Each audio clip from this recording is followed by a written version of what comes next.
हाय सभी को नमस्कार। आज के वीडियो में हम पीरियोडिसिटी ऑफ एटॉमिक प्रॉपर्टीज़ के बारे में बात करने वाले हैं। परमाणु गुणधर्म क्या है और इनमें किस प्रकार से आवर्तिता होती है, यानी एक वर्ग में और एक आवर्त में किस प्रकार से इनमें परिवर्तन होता है। परमाणु गुणधर्म के अतिरिक्त हम परमाणु त्रिज्या के बारे में बात करते हैं। हम आयनन विभव आयोनाइजेशन एनर्जी के बारे में बात करते हैं। इलेक्ट्रोनेगेटिविटी की बात हम करते हैं और साथ में हम इलेक्ट्रो एफिनिटी इलेक्ट्रॉन बंधुता की बात भी इसमें करते हैं। तो इनमें आवर्तिता क्यों होती है, तो इनके बारे में हम आज बात करने वाले हैं। और इनमें मुख्य परिवर्तन किस कारण से होता है, तो उसके बारे में हम बात करने वाले हैं। यदि आपने अभी तक हमारा चैनल स्टार साइंस सब्सक्राइब नहीं किया है तो इसको सब्सक्राइब जरूर करें। चलिए हम इस वीडियो में आगे बढ़ते हैं। आवर्त सारणी की आवर्तिता तथा वर्गों में तत्वों के इलेक्ट्रॉनिक विन्यास में एक क्रमिक परिवर्तन होता है, अतः इसके गुणों में भी एक क्रमिक परिवर्तन प्रदर्शित होता है। गुणों के इस क्रमिक परिवर्तन को ही तत्वों के आवर्त गुण या तत्वों के गुणों में आवर्तिता कहते हैं। यानी जैसे जैसे तत्वों के इलेक्ट्रॉनिक विन्यास में परिवर्तन होता है, तत्वों के परमाणु गुणधर्मों के अंदर भी एक क्रमिक परिवर्तन होता है, तो इसे ही तत्वों के आवर्ती गुण या गुणों में आवर्तिता कहते हैं। आधुनिक आवर्त सारणी परमाणु क्रमांक के आधार पर बनाई गई है। जैसा कि हम जानते हैं कि जो आधुनिक आवर्त सारणी हेनरी मोजले द्वारा बनाई गई थी वो किस पर आधारित है, वो परमाणु क्रमांक या परमाणु संख्या पर आधारित है। अतः इसके प्रत्येक वर्ग के समस्त तत्वों के इलेक्ट्रॉनिक विन्यास में समानता होती है। यानी एक वर्ग जो होता है, आधुनिक आवर्त सारणी में कुल मिलाकर 18 वर्ग है और प्रत्येक वर्ग में तत्वों के इलेक्ट्रॉनिक विन्यास में समानता होती है। जो बाहरी इलेक्ट्रॉनिक विन्यास है वो बिल्कुल एक जैसा होता है, जिससे उस वर्ग के सदस्यों के रासायनिक गुणों की समानता का भी स्पष्टीकरण हो जाता है। तो बाहरी इलेक्ट्रॉनिक विन्यास इनका एक जैसा होता है तो इनके रासायनिक गुण भी एक जैसे ही होते हैं। इलेक्ट्रॉनिक विन्यास के आधार पर गुणों में किस प्रकार क्रमिक परिवर्तन होता है, तो वो आइए हम देखते हैं। जैसे यहाँ पे हम प्रथम समूह के सदस्यों के इलेक्ट्रॉनिक विन्यास के बारे में बात करते हैं। ये तत्वों के प्रतीक है, यहाँ पे ये इनका एटॉमिक नंबर है और ये एलिमेंट्स के नाम है और ये इनका इलेक्ट्रॉनिक विन्यास है। तो हाइड्रोजन, हीलियम के बाद में फिर सोडियम, पोटेशियम, रुबिडियम, सीजियम और फ्रेंसियम ये तत्व है। और इनमें हम देखते हैं हाइड्रोजन के बाहरी कोष में 1s1, फिर लिथियम के बाहरी कोष में हीलियम के अलावा 2s1 इलेक्ट्रॉनिक विन्यास होता है। पोटेशियम के में 4s1 होता है, रुबिडियम के में 5s1, सीजियम के में 6s1 और फ्रेंसियम के में 7s1। यानी इनके बाहरी जो विन्यास है वो लगभग एक जैसे हैं, तो इनके रासायनिक गुणों में भी समानता रहती है। यहाँ पर सभी तत्वों के इलेक्ट्रॉनिक विन्यास के अंत में NS1 आता है। उससे पहले सभी के विन्यास में S2 और P6 है। यानी जो बाहरी कोष है, सबसे बाहरी आउटर मोस्ट सेल है, उसमें केवल एक ही इलेक्ट्रॉन रहता है। अतः इस वर्ग का एक सामान्य विन्यास N-1 S2 P6 और NS1। बाहरी कोष में केवल एक ही इलेक्ट्रॉन है, तो इस रूप में इनका इलेक्ट्रॉनिक विन्यास दिया जा सकता है। इस विन्यास को देखकर इनकी क्रियाशीलता का स्वतः ही अंदाज़ा लगाया जा सकता है, क्योंकि बाहरी कोष में एक ही इलेक्ट्रॉन है तो इसको ये आसानी से किसी को दे सकते हैं और फिर बाहरी कोष में इनके उत्कृष्ट गैसों के जैसा अक्रिय विन्यास प्राप्त हो जाता है। बाह्यतम कोष में अकेला अयुग्मित इलेक्ट्रॉन है और इसके भीतर स्थायी उत्कृष्ट गैस के जैसा विन्यास है, तो इस बाहरी कोष के एक इलेक्ट्रॉन को यह आसानी से त्याग देता है। अतः स्वाभाविक ही है कि इन तत्वों में इस इलेक्ट्रॉन को त्याग कर स्थायी विन्यास ग्रहण करने की प्रवृत्ति होती है। इसी प्रवृत्ति के कारण इस वर्ग के सदस्यों में अत्यधिक क्रियाशीलता पाई जाती है, यानी बहुत ही अधिक ये सारे तत्व क्रियाशील होते हैं। प्रबल धन विद्युतीय गुण होता है, यानी ये बाहरी कोष में जो एक इलेक्ट्रॉन है उसको आसानी से त्याग देते हैं और प्रबल धन विद्युतीय गुण इनमें पाया जाता है।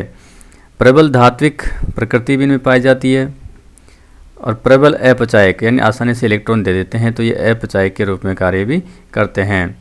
आदि गुण इनमें पाए जाते हैं। उपरोक्त 7 धातुओं के इलेक्ट्रॉन विन्यास से एक बात और स्पष्ट होती है कि जैसे जैसे हम ऊपर से नीचे की ओर जाते हैं, बाहरी इलेक्ट्रॉन नाभिक से दूर होता जाता है। इससे वर्ग प्रवृत्ति ग्रुप ट्रेंड की व्याख्या होती है। जैसे जैसे हम वर्ग में ऊपर से नीचे जाते हैं तो इनके परमाणु आकार बढ़ता जाता है, बाहरी इलेक्ट्रॉन नाभिक से दूर होता जाता है। जो बाहरी इलेक्ट्रॉन है वो नाभिक से दूर होता जाएगा।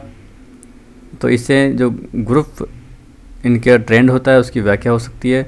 तो ऊपर से नीचे जाने पर आयनन विभव के मान घटते जाते हैं। क्यों घटते हैं? क्योंकि परमाणु का आकार बढ़ता है। परमाणु का आकार बढ़ता है तो बाहरी इलेक्ट्रॉन को निकालना आसान हो जाता है। परमाणु त्रिज्या बढ़ती जाती है, यानी परमाणु आकार बढ़ेगा तो परमाणु त्रिज्या इसकी भी बढ़ती जाएगी। विद्युत ऋणात्मकता घटती जाती है। जो विद्युत ऋणात्मकता इनकी है वो भी घटती जाएगी क्योंकि बाहरी इलेक्ट्रॉन के प्रति आकर्षण इनका कम हो जाता है। धात्विक और तथा क्रियाशीलता का गुण बढ़ता जाता है, यानी इलेक्ट्रॉन नाभिक से दूर होता जाएगा तो आसानी से इलेक्ट्रॉन त्यागने की प्रवृत्ति इनमें पाई जाती है, इसलिए प्रबल धात्विक और क्रियाशीलता का गुण इनमें बढ़ता जाता है। इन सब का मूल कारण एक ही है। कौन सा कारण है? इनके आकार में वृद्धि या बाहरी इलेक्ट्रॉन का नाभिक से दूर होता जाना, बाह्यतम इलेक्ट्रॉन का नाभिक से दूर होते जाना। तो इन सभी गुणों, जो यहाँ पे हमने गुण लिखे हैं बहुत सारे, ये 4 गुण हैं, इन सभी का एक ही कारण है, वो है बाह्यतम इलेक्ट्रॉनों का नाभिक से दूर होते जाना। तो इसकी वजह से इन सारे गुणों की व्याख्या आसानी से की जा सकती है। इसी प्रकार यदि हेलोजनों के इलेक्ट्रॉनिक विन्यास को हम देखें तो पाएंगे कि इनमें NH2 और NP5 यानी इनका बाहरी जो विन्यास होता है उसमें S में 2 इलेक्ट्रॉन होते हैं और P में 5 इलेक्ट्रॉन होते हैं। अतः यदि यह 1 इलेक्ट्रॉन ग्रहण कर ले तो स्थायी उत्कृष्ट गैस के जैसा विन्यास ये प्राप्त कर लेते हैं। यानी बाहरी कोश में 7 इलेक्ट्रॉन में रहते हैं और उत्कृष्ट गैसों में 8 होते हैं, तो ये 1 इलेक्ट्रॉन ग्रहण करके उत्कृष्ट गैसों के जैसा विन्यास प्राप्त कर लेते हैं। अतः ऐसी स्थिति में इलेक्ट्रॉनों को ग्रहण करने की प्रवृत्ति बहुत तीव्र होगी, यानी ये इलेक्ट्रॉनों को आसानी से ग्रहण कर सकते हैं, जिससे यह भी क्षार धातुओं की भांति अत्यंत क्रियाशील होंगे। अत्यधिक क्रियाशील ये भी होते हैं। लेकिन जो क्षार धातुएँ होती है उनमें जो क्रियाशीलता है वो इलेक्ट्रॉन को त्यागने के कारण होती है, लेकिन जो हेलोजन है उसमें जो क्रियाशीलता का कारण है वो है इलेक्ट्रॉनों को ग्रहण करने की प्रवृत्ति। लेकिन क्षार धातुओं की क्रियाशीलता इलेक्ट्रॉन त्यागने के कारण है, इसको आप समझिए, जबकि हेलोजनों की क्रियाशीलता इलेक्ट्रॉनों को ग्रहण करने के कारण होती है। ये इलेक्ट्रॉनों को ग्रहण करती है जिससे इनकी क्रियाशीलता ज़्यादा होती है, यानी इलेक्ट्रॉन ग्रहण करने की प्रवृत्ति इनमें बहुत ज़्यादा होती है, इसलिए ये भी बहुत अधिक क्रियाशील होते हैं। एक वर्ग में ऊपर से नीचे जाने पर तत्वों का आकार बढ़ने के साथ इनकी इलेक्ट्रॉन त्यागने की क्षमता तो बढ़ती जाती है, लेकिन इलेक्ट्रॉन ग्रहण करने की क्षमता घटती जाती है क्योंकि नाभिकीय आकर्षण बल का मान कम होता जाएगा। अतः क्षार धातुओं की क्रियाशीलता तो ऊपर से नीचे जाने पर बढ़ती है, लेकिन हेलोजनों की क्रियाशीलता ऊपर से नीचे जाने पर घटती जाएगी। अतः इनकी क्रियाशीलता का क्रम हम इस प्रकार दे सकते हैं। सोडियम के बाद में पोटेशियम ज़्यादा क्रियाशील होगा, रुबिडियम और ज़्यादा क्रियाशील होगा और सीजियम सबसे अधिक क्रियाशील होएगा। लेकिन हेलोजनों की क्रियाशीलता का क्रम इससे उल्टा होता है। फ्लोरीन सबसे अधिक क्रियाशील होगा, फिर क्लोरीन, फिर और आयोडीन सबसे कम क्रियाशील होता है। यानी ऊपर से नीचे जाने पर इनकी क्रियाशीलता कम होती है, जबकि क्षार धातुओं की क्रियाशीलता बढ़ती है। आधुनिक आवर्त सारणी की सहायता से हम किसी आवर्त के सदस्यों के गुणों में हो रहे क्रमिक परिवर्तन की व्याख्या भी आसानी से कर सकते हैं। जैसे द्वितीय आवर्त के सदस्यों का इलेक्ट्रॉनिक विन्यास यहाँ पे हम इस प्रकार दे सकते हैं। लिथियम से लेके नियोन तक द्वितीय आवर्त होता है, तो इनके जो बाहरी इलेक्ट्रॉन है केवल एक ही कोष में भरे जाते हैं, एक समान कोष में भरे जाते हैं। तो 2 ही कोष दूसरे आवर्त में होते हैं, पहला कोष भरा होता है और दूसरे कोष में इलेक्ट्रॉन भरे जाते हैं। तो 1 से लेके 8 इलेक्ट्रॉन दूसरे कोष में इनमें भरे जाएंगे। तो इस इलेक्ट्रॉनिक विन्यास से इनके आवर्त गुणों की व्याख्या हम कर सकते हैं। जैसे द्वितीय आवर्त के समस्त सदस्यों के विन्यास के बाहरी कोष की संख्या 2 ही रहेगी, दूसरे आवर्त में ही सारे इलेक्ट्रॉन भरे जाते हैं। और साथ ही आवर्त में बाएं से दाएं जाने पर दूसरे कोष में विद्यमान इलेक्ट्रॉनों की संख्या क्रम से बढ़ती जा रही है। जैसे जैसे बाएं से दाएं जानेंगे या परमाणु क्रमांक में वृद्धि होती है, वैसे वैसे ही बाहरी कोश में इलेक्ट्रॉन बढ़ते जाते हैं। अंत में उत्कृष्ट गैस नियॉन पर आवर्त समाप्त हो जाता है।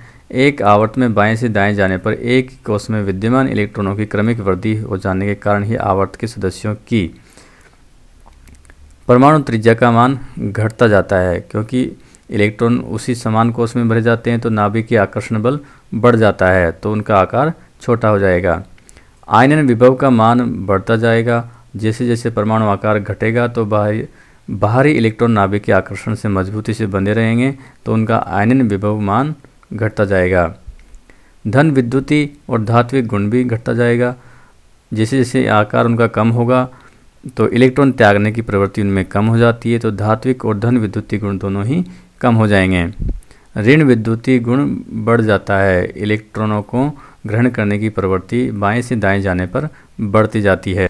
इसी कारण आधुनिक आवर्त सारणी में बाएं तरफ धातुओं को रखा गया है, यानी जो अपना बायां हाथ है उसकी तरफ धातुएं रखी गई है, तथा सबसे अंत में दाएं तरफ अधातुओं को रखा गया है। और इनके बीच में कौन से हैं? उपधातुएं इनके बीच में रखी गई है। तो इन सब का कारण ये एक ही है, तत्वों का इलेक्ट्रॉनिक विन्यास और उनके गुणों में आवर्तिता। तो तत्वों के इलेक्ट्रॉनिक विन्यास से परमाणु गुणधर्मों में क्रमिक परिवर्तन पाया जाता है। इन सभी का एक ही कारण है, तत्वों का इलेक्ट्रॉनिक विन्यास। आज का वीडियो आपको कैसा लगा? इसी प्रकार के अन्य वीडियो देखने के लिए हमारा चैनल स्टार साइंस देखते रहिए और हमारे चैनल को सब्सक्राइब करना ना भूलें।